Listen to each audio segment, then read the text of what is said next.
Hey guys, welcome back with me again in this channel. On today's tutorial, I'm gonna show you how you can turn Google Maps notifications on or off.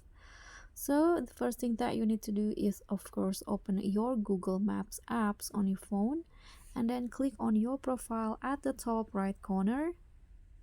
Here go to settings.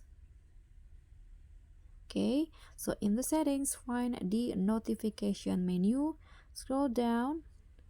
Okay, this one you can see now the current status is off, and here if you want to turn on the notification you can just click on this blue button so you can navigate your world faster and easier. You can update location and setting and more.